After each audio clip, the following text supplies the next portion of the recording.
A disturbing research paper published this week shows that Canadian scientists in the 1940s and 50s used children from northern native reserves as test subjects. Our children were literally lab rats for the most unconscionable, horrific testing. Of course, Sean Atleo there weighing in. Milk and vitamins were withheld and children tested to see how a starvation diet affected their health, their teeth, and their work. It's believed the research continued for up to 10 years. At least 1,300 Aboriginals were involved. Most of them were kids. CTV News put in a request for an interview with the Minister of Aboriginal Affairs, Bernard Valcourt, on this.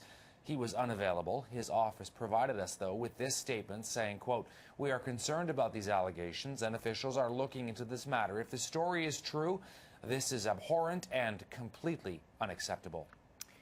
For more on this story, Yvonne Jones, Liberal MP for Labrador and the party's critic for Northern Development, joins us from our studio in Ottawa. So, Ms. Jones, first of all, what do you make of this story, and what do you make of the minister's comments? First of all, I think the news came as a shock to people all across the country. It certainly came as being horrific news for Aboriginal groups and many others. And, you know, this demands a response of government. An email response from the minister is totally unacceptable. And I think that Canadians today are looking for something more substantial in terms of where the Government of Canada is with this, and if they can provide further information and clarity on what happened with these Aboriginal children in 1942. Well, we certainly appreciate, Yvonne, you taking the time to talk to us about this story. The AFN chief, Sean Atleo, is looking for the Prime Minister to acknowledge these horrors. Do you think that Stephen Harper will do so?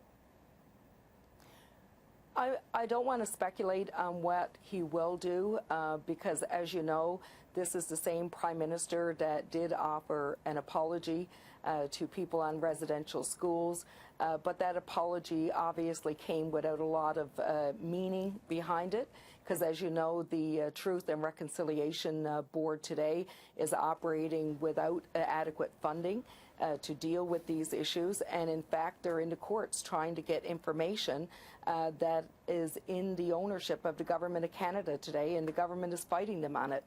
So, you know, I can't really say what the Prime Minister will do in this circumstance, and if he does do anything, if it will have any particular meaning in terms of reconciling what may or may not have occurred. Your riding contains a large Aboriginal population. I'm curious what you've heard, if anything, from your constituents. Well, my constituents, like other Canadians, are absolutely horrified, and they're finding it very difficult to digest emotionally, simply because who would ever think that in the country that we live in, that we would have experiments of starvation on malnourished children. I mean, it is totally unacceptable, but more importantly, it is even, there's not an ability right now to actually process that such an event could have occurred by most people across the country. And what we're looking for is to get more evidence, more clarification, and more information as to what really occurred, and if these are indeed the facts. And that can only happen through the Harper government and through his minister.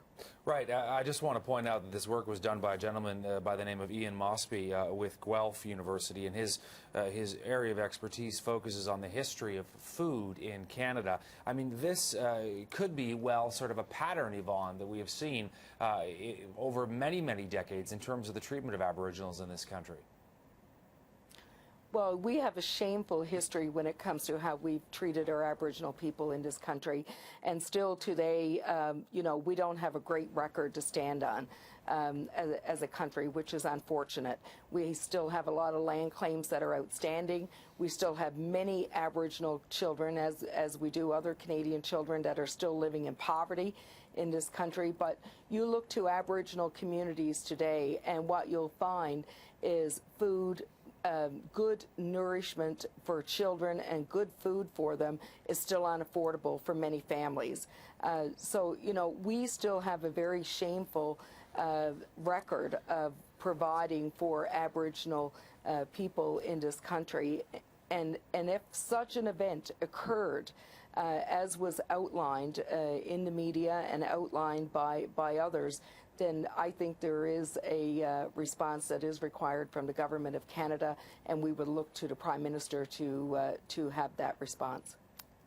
Yvonne, thank you so much for your time. Really appreciate it. Yvonne Jones, the Liberal MP for Labrador and the party's critic for Northern Development.